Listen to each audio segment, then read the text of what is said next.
আসসালামু আলাইকুম। কি অবস্থা সবাই, কেমন আছেন? আশা করি আল্লাহর অসীম রহমতে সবাই ভালো আছেন। আলহামদুলিল্লাহ, আমিও ভালো আছি।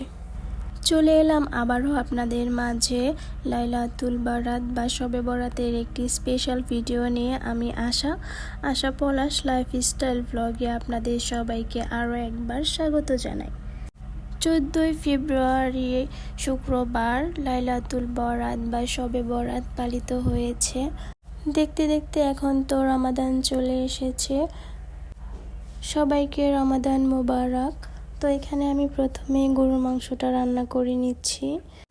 গরুর মাংসটা রান্নার পাশাপাশি আরেক পাশে হচ্ছে আমি ছোলা বুট, তো যেটা বুটের হালুয়া বানাবো, তো সেটার জন্য দুধ দিয়ে বুট দিয়ে সিদ্ধ করে নিচ্ছি একসঙ্গে। বুটের হালুয়ার জন্য এখানে আমি হাফ কেজি পরিমাণ বুট নিয়েছি।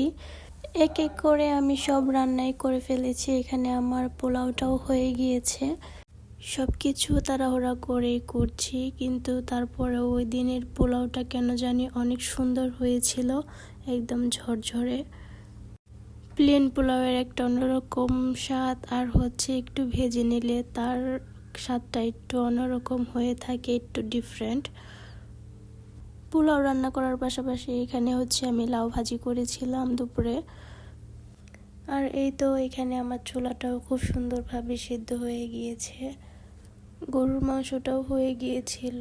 আর তারপর সন্ধ্যার দিকে হচ্ছে আমি হালুয়া বানিয়েছি। আর হচ্ছে এখানে হালুয়া বানানোর জন্য যা যা লাগে উপকরণ, তো সব কিছুই আমি খুব সুন্দরভাবে রেডি করে নিয়েছি। ঘি, বাদাম, কিশমিশ, তো সব মশলা এখানে রেডি করা শেষ।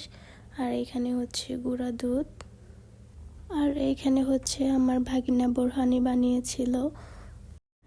আমরা সবাই জানি শবে বরাতের রাতে বিশ্বের সকল মুমিন মুসলমান নফল ইবাদত ও জিকির করে থাকে।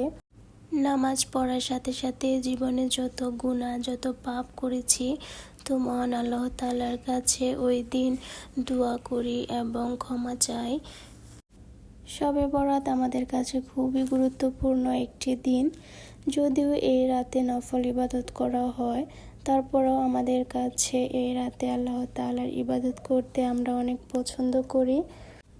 এই দিনের উসিলায় আল্লাহ যেন আমাদের সকলের পাপ, সকলের গুনাহ আল্লাহ তাআলা যেন মাফ করে দেয় এবং আদর্শ নেককার বান্দা হিসেবে গড়ে ওঠার তৌফিক দেয়।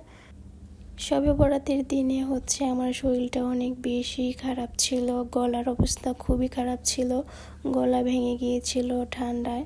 তো যার কারণে কিছুদিন হচ্ছে আমি ভিডিও আপলোড করতে পারিনি, একদমই কথা বলতে পারি নাই।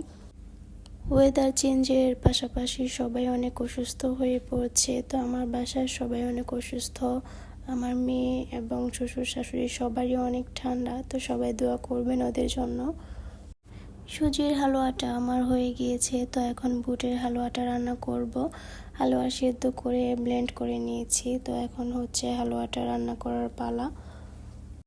শরীর অসুস্থ থাকলে কোনো কিছু করতেই ভালো লাগে না। তো বুটের হালুয়ার পরে আমি আর রুটি বানানোর মতো এনার্জি পাইনি, তো রুটি আর বানানো হয় নাই। এখানে হচ্ছে বুটের হালুয়া, সুজির হালুয়া দুটোই রেডি। তো একটু পরে কেটে সার্ভ করে নিব। খুব সুন্দর হয়েছিল খেতে, আলহামদুলিল্লাহ অনেক মজা হয়েছিল। আমার প্রিয় ভিউয়ারদের কাছে যদি আমার ভিডিওগুলো ভালো লাগে, তাহলে অবশ্যই আমার চ্যানেলটিকে সাবস্ক্রাইব করে পাশে থাকবেন।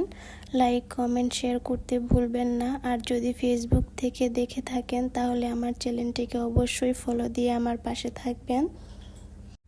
হালুয়াটা এখন ঠান্ডা হয়ে গিয়েছে, তো এখন কেটে নেব খুব সুন্দর করে পিস পিস করে।